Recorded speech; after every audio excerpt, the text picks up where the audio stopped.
नमस्कार दोस्तों, स्वागत है आपका आज के मुख्य समाचार में, जिसमें सबसे पहली और बड़ी खबर में आपको बताएंगे कि लोकसभा में जोरदार हंगामा, पेश नहीं हो सका दिल्ली सेवा विधेयक, अब फिर से बिल लाने की तैयारी। दूसरी खबर में जिक्र होगा कि हरियाणा के नूंह में शोभा यात्रा के दौरान बवाल, गाड़ियों में तोड़फोड़, इंटरनेट बंद, धारा 144 लागू। खबर में आगे बताएंगे कि सरकार को घेरने का अखिलेश यादव का नया प्लान, विकास रोजगार यात्रा के जरिए युवाओं को साधने की कोशिश। चौथी खबर में जिक्र होगा कि नरोत्तम मिश्रा को दीपिका पादुकोण के कपड़ों में है दिलचस्पी, कन्हैया कुमार ने मध्य प्रदेश के गृह मंत्री पर कसा तंज।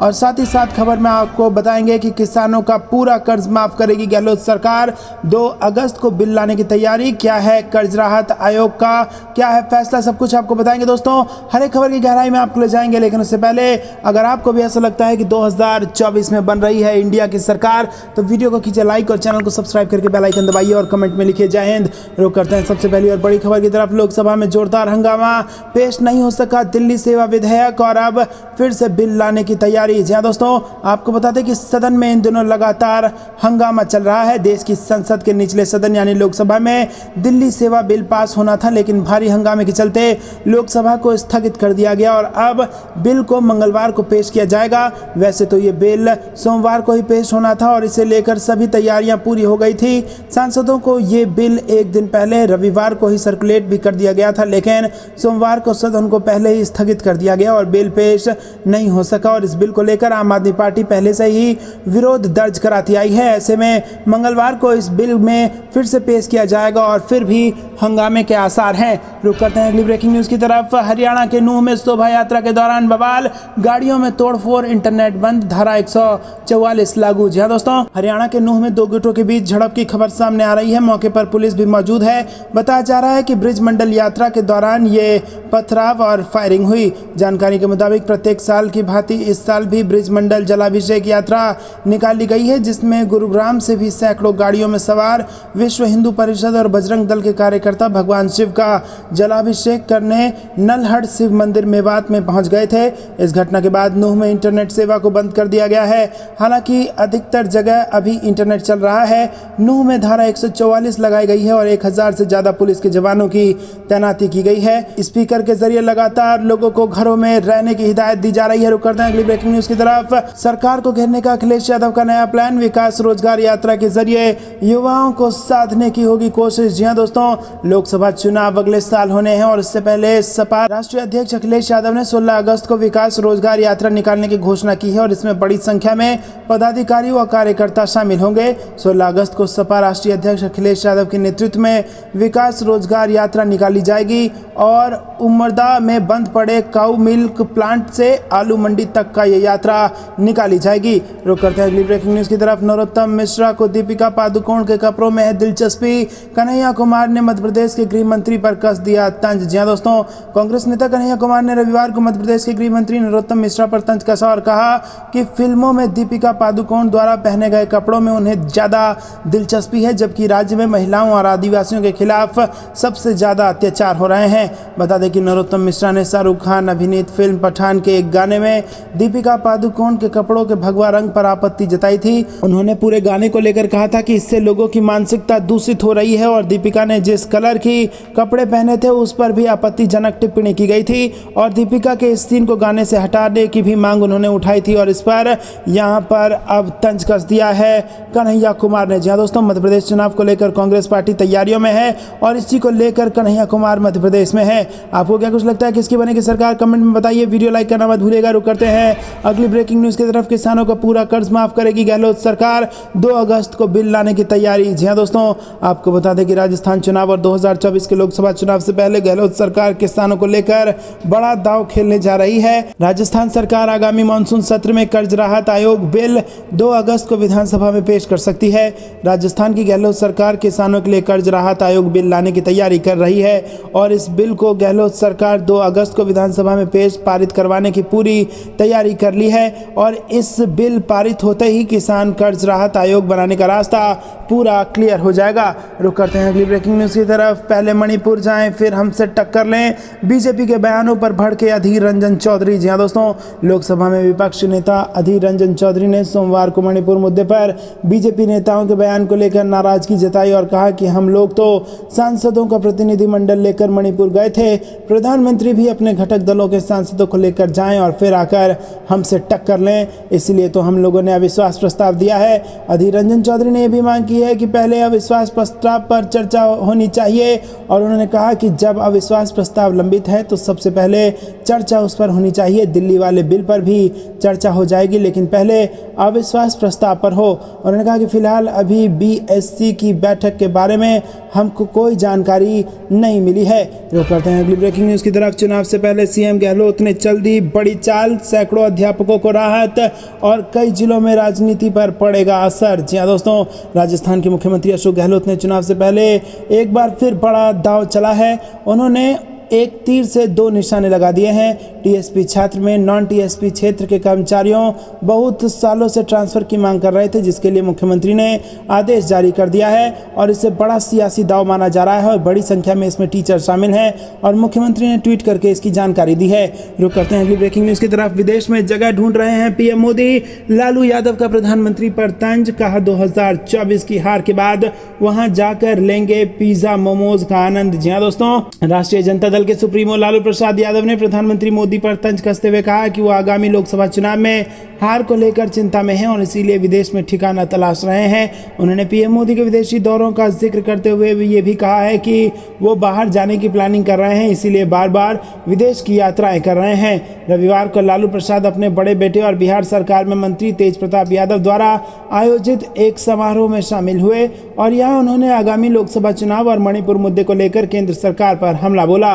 लालू ने कहा कि मोदी जी पद छोड़ने की योजना बना रहे हैं, यही कारण है कि वो बार बार विदेशों का दौरा कर रहे हैं और वो बाहर ऐसी जगह ढूंढ रहे हैं जहां वो आराम कर सके, पिज्जा मोमोज और चाउमीन का आनंद ले सकें।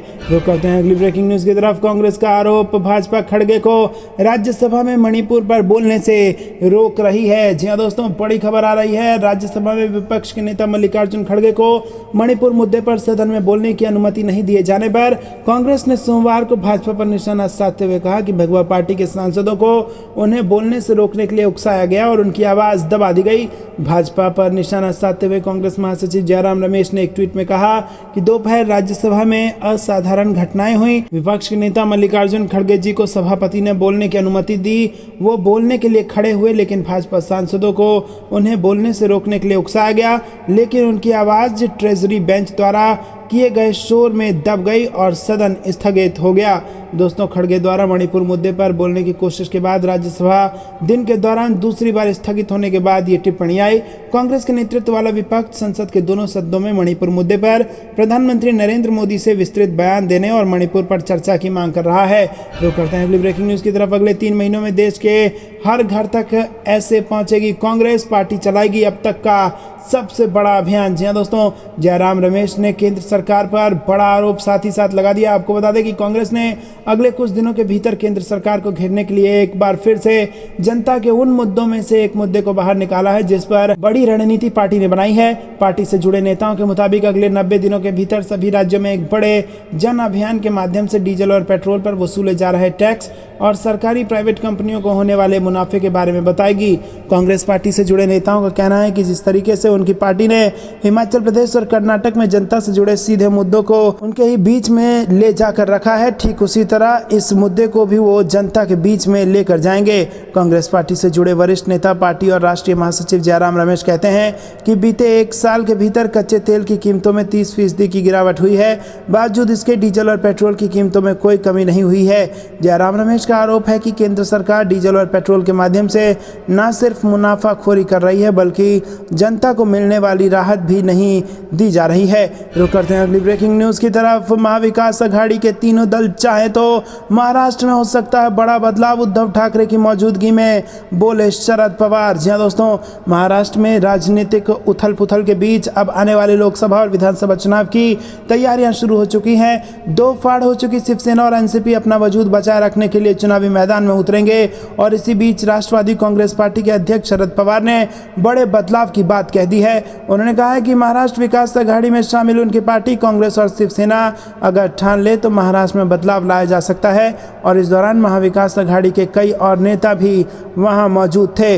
रुक करते हैं अगली ब्रेकिंग न्यूज़ की तरफ। कांवड़ियों पर लाठीचार्ज के बाद हटे थे आईपीएस प्रभाकर चौधरी, अब अखिलेश यादव ने योगी सरकार पर कसा तंज। जी हाँ दोस्तों, आपको बता दें कि आईपीएस प्रभाकर चौधरी ट्रांसफर का मामला राजनीतिक तूल पकड़ रहा है। वजह है बरेली में कांवड़ियों पर लाठीचार्ज के ठीक 4 घंटे बाद ही उन्हें हटा दिया गया और इस मामले में सपा प्रमुख अखिलेश यादव ने भाजपा सरकार को भ्रष्ट बताते हुए कहा कि जो कानून की बात करेगा उसे बर्खास्त किया जाएगा। रुक करते हैं अगली ब्रेकिंग न्यूज़ की तरफ। बंगाल विधानसभा से मणिपुर हिंसा को लेकर प्रस्ताव पारित, ममता बनर्जी का बयान, बोली अगर पीएम मोदी हैंडल करने में सक्षम नहीं है तो हमें इसकी जिम्मेदारी दे सकते हैं। जी हाँ दोस्तों, मणिपुर हिंसा को लेकर विपक्षी दल लगातार केंद्र सरकार पर हमला बोले हुए है और इसी बीच पश्चिम बंगाल विधानसभा में सोमवार को मणिपुर में हुई हिंसा को लेकर निंदा प्रस्ताव पारित हुआ। बंगाल के संसदीय कार्य मंत्री सेवन देव चट्टोपाध्याय ने संसद में प्रस्ताव पेश किया था और इस दौरान विधानसभा में टीएमसी प्रमुख और मुख्यमंत्री ममता बनर्जी ने केंद्र सरकार और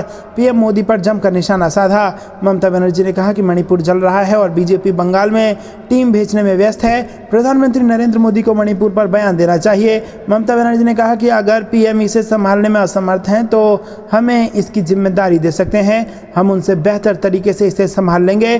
बीजेपी बेटी जलाओ और बेटी हटाओ कर रही है, मुझे बीजेपी से ज्ञान नहीं चाहिए। भाजपा ने यहाँ पर 107 प्रतिनिधि मंडल भेजा है, मणिपुर में नहीं। रुक करते हैं अगली ब्रेकिंग न्यूज़ की तरफ।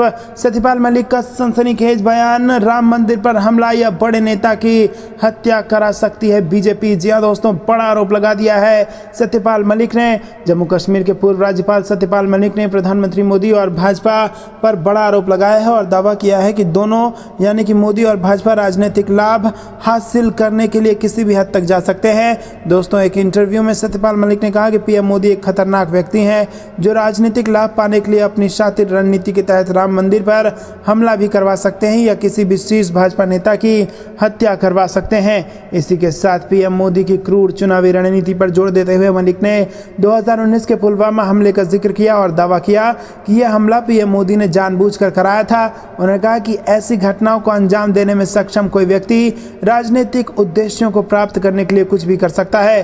सत्यपाल मलिक ने अपनी टिप्पणी में कहा कि पीएम मोदी जानते हैं कि कैसे निर्ममता पूर्वक शासन करना है। उन्होंने कहा कि उनके लिए अभी पद छोड़ना बेहतर है क्योंकि वो 2024 के आम चुनाव में सफल नहीं होंगे। इससे पहले मलिक ने तर्क दिया था कि उन्हें पुलवामा हमले पर चुप रहने के लिए कहा गया था। दोस्तों, रुक करते हैं अगली ब्रेकिंग न्यूज़ की तरफ। मणिपुर का वायरल वीडियो एकमात्र घटना नहीं, चीफ जस्टिस ऑफ इंडिया ने सरकार से पूछा कि अब तक कितने केस दर्ज किए। जी हाँ दोस्तों, मणिपुर में महिलाओं के साथ अत्याचार का वायरल वीडियो मामले में दायर याचिका पर सुनवाई करते हुए Chief Justice of India DY Chandrachud ने कहा कि पूर्वोत्तर राज्य में करीब 3 महीने पहले शुरू हुई हिंसा भड़कने के बाद ये महिलाओं के खिलाफ एकमात्र उदाहरण नहीं है। मणिपुर में जिन महिलाओं के साथ अत्याचार हुआ उन्होंने सुप्रीम कोर्ट का दरवाजा खटखटाया है। देश की सर्वोच्च अदालत सुप्रीम कोर्ट ने मणिपुर के मुद्दे पर केंद्र और राज्य सरकार से जवाब मांगा है। सुप्रीम कोर्ट ने सोमवार को सुनवाई के दौरान सभी एफआईआर, जांच के लिए उठाए गए कदम, पुनर्वास के लिए क्या कदम उठाए गए आदि मुद्दों पर जवाब मांगा है और इन जवाबों के साथ सुप्रीम कोर्ट मंगलवार को फिर इस मुद्दे पर सुनवाई करेगी। इस सुनवाई के दौरान एनजीओ ने अदालत को बताया कि कई महिलाएं हिंसा से भागकर दूसरे राज्यों में चली गई हैं और वो जहां हैं वहीं उनके बयान दर्ज किए जाने चाहिए। इस पर सीजेआई ने पूछा कि क्या उनमें से अधिकतर महिलाएं दिल्ली में ही हैं, अगर हाँ तो उनके बयानों को भी दर्ज किया जाना चाहिए। सीजेआई ने कहा कि हमारा विचार ये सुनिश्चित करना है कि हम समाज में संवैधानिक प्रक्रिया में विश्वास की भावना पैदा करें। रुक करते हैं अगली ब्रेकिंग न्यूज़ की तरफ। कांग्रेस से ज़्यादा भारत जोड़ो 2 में दिखेगा इंडिया की झलक, बड़ा मंच बनेगी यात्रा। जी हाँ दोस्तों, आपको बता दें कि कांग्रेस नेता राहुल गांधी ने कन्याकुमारी से श्रीनगर तक भारत जोड़ो यात्रा निकाली थी जिसकी देश भर में खूब चर्चाएं हुई। अब राहुल गांधी जल्द ही भारत जोड़ो यात्रा का एक और अध्याय लिखने को तैयार हैं। चर्चाएं हैं कि राहुल गांधी इस बार देश के पश्चिमी कोने से पूर्वी कोने तक जाएंगे और इसकी शुरुआत गुजरात के पोरबंदर से हो सकती है जबकि ये त्रिपुरा के अगरतला तक चलेगी। और इस बार यात्रा 2024 के लोकसभा चुनाव के साथ साथ 3 महत्वपूर्ण राज्यों में होने वाले विधानसभा चुनाव को ध्यान में रखते हुए की जाएगी। वहीं इस यात्रा का आगाज 15 अगस्त या 2 अक्टूबर से किया जा सकता है। रुक करते हैं अगली ब्रेकिंग न्यूज़ की तरफ। भारत जोड़ो यात्रा के बाद राहुल गांधी की पहली रैली मानगढ़ धाम, कांग्रेस के लिए है ये बेहद खास। जी हाँ दोस्तों, आपको बता दें कांग्रेस के पूर्व अध्यक्ष राहुल गांधी की राजस्थान के बांसवाड़ा में मानगढ़ धाम में 9 अगस्त को रैली है और ये रैली कांग्रेस के लिए बेहद खास है, क्योंकि भारत जोड़ो यात्रा के बाद पहली बार राहुल गांधी राजस्थान में किसी रैली को संबोधित करेंगे जो पूरी तरह से चुनावी होगी, पार्टी को ध्यान में रखकर होगी और वहां पर सभी नेताओं को एक साथ एकजुट भी दिखना होगा, क्योंकि यहीं से चुनावी शंखनाद की तैयारी है और इसके लिए पूरी तैयारियां कांग्रेस द्वारा की जा चुकी है। दरअसल इस समय कांग्रेस आदिवासी वोटर्स को लेकर काफी उत्सुक है, क्योंकि कांग्रेस को कर्नाटक में इनका बहुत साथ मिला था। मणिपुर की घटना को कांग्रेस सभी राज्यों में ले जा रही है। मानगढ़ धाम से कई राज्य जुड़ते हैं और उनमें से कुछ राज्यों में कांग्रेस चुनाव लड़ने जा रही है, इसीलिए यहाँ की भूमिका और ज़्यादा बढ़ जाती है। राहुल गांधी की मानगढ़ धाम में ये रैली बेहद खास मानी जा रही है। रुक करते हैं ब्रेकिंग न्यूज़ की तरफ। मणिपुर हिंसा मामले में जारी रहेगी सुनवाई, सुप्रीम कोर्ट ने केंद्र और राज्य सरकार से मांगा है जवाब। जी हाँ दोस्तों, मणिपुर हिंसा मामले में सुप्रीम कोर्ट में जारी सुनवाई मंगलवार को भी जारी है और कोर्ट ने सुनवाई करते हुए केंद्र और राज्य सरकार से जवाब दाखिल करने को कहा है और कोर्ट ने इस मामले की जांच के लिए एक्सपर्ट कमेटी बनाने की भी बात कही है। दोस्तों आपको बता दें कि मणिपुर से जो वीडियो वायरल हुआ था उसके बाद सुप्रीम कोर्ट ने जिस प्रकार से स्वतः संज्ञान लेते हुए जबरदस्त एक्टिव रवैया दिखाया है, उससे देश की जनता का विश्वास देश की लोकतंत्र में और देश के संस्थाओं में बढ़ गया है। रुक करते हैं अगली ब्रेकिंग न्यूज़ की तरफ। सुप्रीम कोर्ट का शिव कुमार के खिलाफ सीबीआई जांच पर रोक लगाने के फैसले में हस्तक्षेप करने से इनकार। जी हां दोस्तों, कांग्रेस को बड़ी जीत सुप्रीम कोर्ट से मिली है। यहां पर कर्नाटक के उप मुख्यमंत्री डीके शिव कुमार के खिलाफ आय से अधिक संपत्ति के मामले में जांच पर अंतरिम रोक लगाने का हाईकोर्ट का फैसला जारी रहेगा। डीके शिव कुमार के खिलाफ मामलों पर रोक जारी रहेगी और सुप्रीम कोर्ट ने कर्नाटक हाईकोर्ट के फैसले में दखल देने से इनकार कर दिया है। सीबीआई की जांच पर रोक हटाने की याचिका खारिज कर दी गई है। सुप्रीम कोर्ट ने कहा है कि हाईकोर्ट मेरिट पर सुनवाई कर मामले में फैसला देगा। न्यायमूर्ति BR गवई, न्यायमूर्ति CT रवि कुमार और न्यायमूर्ति संजय कुमार की पीठ ने मामले में उच्च न्यायालय के 10 फरवरी के आदेश के खिलाफ सीबीआई की अपील खारिज कर दी है। अतिरिक्त सॉलिसिटर जनरल SV राजू ने कहा है कि उच्च न्यायालय की खंडपीठ ने सीबीआई के पक्ष में आदेश होने के बावजूद जांच पर अंतरिम रोक लगाने की मंजूरी दे दी थी। रुक करते हैं अगली ब्रेकिंग न्यूज़ की तरफ। मध्य प्रदेश चुनाव 2023 से बड़ी खबर। अखिल भारतवर्षीय यादव महासभा की भाजपा को चेतावनी, समाज को नजरअंदाज किया तो बिगाड़ देंगे चुनावी समीकरण। जी हाँ दोस्तों आपको बता दें कि अखिल भारतवर्षीय यादव महासभा के जिला अध्यक्ष ने कहा है कि भाजपा ने यादव समाज का राजनीतिक शोषण किया है। यदि भाजपा की बात करें तो पूरे प्रदेश संगठन में सिर्फ एक सदस्य को शामिल किया गया है, वो है पूर्व मंत्री ललिता यादव, जबकि वो चुनाव की तैयारी कर रही हैं। और कहा गया है कि भाजपा को, अगर हमारे समाज को भाजपा ने नजरअंदाज किया तो भाजपा का चुनावी समीकरण बिगाड़ देंगे। रविवार को महासभा के जिला अध्यक्ष ने भाजपा को ये चेतावनी दी और कहा कि यदि हमारे समाज को नजरअंदाज किया तो ठीक नहीं होगा। रुक करते हैं अगली ब्रेकिंग न्यूज़ की तरफ। मध्य प्रदेश में महज जितनी सीटों पर सिमट जाएगी बीजेपी, हरीश रावत का दावा। जी हाँ दोस्तों, कांग्रेस के वरिष्ठ नेता उत्तराखंड के पूर्व मुख्यमंत्री हरीश रावत ने मध्य प्रदेश के विधानसभा चुनाव में बीजेपी को मिलने वाली सीटों को लेकर एक बड़ा दावा किया है। कांग्रेस के वरिष्ठ नेता हरीश रावत ने कहा है कि बीजेपी इस बार लगभग 70 सीटों के आसपास सिमट जाएगी। जिस तरह से मध्य प्रदेश में कमलनाथ सरकार को गिराया गया, लोगों की सहानुभूति कांग्रेस के साथ है और मध्य प्रदेश की जनता बीजेपी से गुस्सा है। तो दोस्तों, क्या आपको भी ऐसा लगता है कि भाजपा से गुस्सा है मध्य प्रदेश की जनता और 60 से ज्यादा सीटें भाजपा को मध्य प्रदेश विधानसभा चुनाव में नहीं मिलने वाली है? कमेंट में अपनी राय बताइए। वीडियो लाइक कीजिए। रुक करते हैं अगली ब्रेकिंग न्यूज़ की तरफ। मिस्टर क्राइम मिनिस्टर वापस जाओ, पीएम मोदी के पुणे दौरे से पहले कांग्रेस ने लगाए पोस्टर। जी हाँ दोस्तों, यहाँ पर पोस्टर आप देख सकते हैं, लिखा हुआ है go back Modi, go back Modi और नीचे लिखा है मिस्टर क्राइम मिनिस्टर पुणे शहर युवक कांग्रेस भी नीचे लिखा हुआ है। दोस्तों आपको बता दें कि यहाँ पर प्रधानमंत्री मोदी की मंगलवार को पुणे यात्रा से पहले युवा कांग्रेस कार्यकर्ताओं ने शहर भर में पोस्टर लगाए जिन पर मोदी वापस जाओ लिखा है। कांग्रेस की युवा शाखा ने मणिपुर में अशांति के विरोध में पुणे शहर के कुछ हिस्सों में पोस्टर लगाए हैं। मणिपुर में हिंसा समेत कई मुद्दों के विरोध में पूरे पुणे शहर में पोस्टर लगाए गए हैं। एक पोस्टर पर लिखा था मिस्टर क्राइम मिनिस्टर वापस जाओ। एक अन्य पोस्टर में लिखा था कि मिस्टर प्राइम मिनिस्टर मणिपुर जाएं, संसद का सामना करें। दोस्तों एक वरिष्ठ पुलिस अधिकारी ने बताया कि इन अनाधिकृत पोस्टरों को हटाने के लिए पुणे नगर निगम के संपर्क में है। तो दोस्तों यहाँ पर आपको बता दें कि लोगों का गुस्सा पोस्टर के जरिए यहाँ पर सामने आ रहा है और पुणे शहर युवक कांग्रेस ने इस पोस्टर के जरिए मिस्टर क्राइम मिनिस्टर लिख दिया है। प्राइम मिनिस्टर की जगह रुक करते हैं अगली ब्रेकिंग न्यूज की तरफ। सीएम बघेल ने बेरोजगारी भत्ते की चौथी किस्त जारी की, युवाओं के खाते में 31.71 करोड़ किए ट्रांसफर। जी हाँ दोस्तों, मुख्यमंत्री भूपेश बघेल ने बेरोजगारी भत्ते की चौथी किस्त जारी कर दी है और मुख्यमंत्री निवास कार्यालय में आयोजित कार्यक्रम में 1,22,625 युवाओं को बेरोजगारी भत्ते के तहत 31.71 करोड़ रुपए ट्रांसफर किए गए। बेरोजगारी भत्ता योजना के तहत अब तक 80,72,30,000 रुपए की राशि इस योजना के अंतर्गत युवाओं के खाते में अंतरित की जा चुकी है। वहीं आपको बता दें कि इस प्रकार जुलाई महीने की राशि शामिल करने पर अब तक 112 करोड़ रुपए की राशि युवाओं के खाते में चली जाएगी। रुक करते हैं अगली ब्रेकिंग न्यूज की तरफ। सुप्रीम कोर्ट ने सरकार से पूछा, पुलिस को 0 FIR दर्ज करने में 14 दिन क्यों लग गए। जी हाँ दोस्तों, बीजेपी को फिर से एक तरीके से फटकार। मणिपुर वायरल वीडियो मामले में सुप्रीम कोर्ट में सुनवाई हुई और CJI DY चंद्रचूड़ ने मामले की सुनवाई करते हुए कहा कि वीडियो के सामने आने के बाद यह मामला सामने आया, लेकिन ये एकमात्र घटना नहीं है। और इसी के साथ यहाँ पर बड़ा सवाल उठा दिया गया है सुप्रीम कोर्ट द्वारा और यही सवाल कहीं ना कहीं विपक्ष भी उठाते रहा है और बीजेपी ने इसी सवाल पर चुप्पी साधी हुई है। बीजेपी की बोलती बंद हो चुकी है और यहाँ पर सवाल ये पूछा गया है कि पुलिस को 0 FIR दर्ज करने में भी 14 दिन क्यों लग गए। जी हाँ दोस्तों, स्थिति ऐसी है कि अगर वो वीडियो वायरल ना हुआ होता तो शायद देश को मणिपुर का दुख, मणिपुर का दर्द कभी समझ में नहीं आता।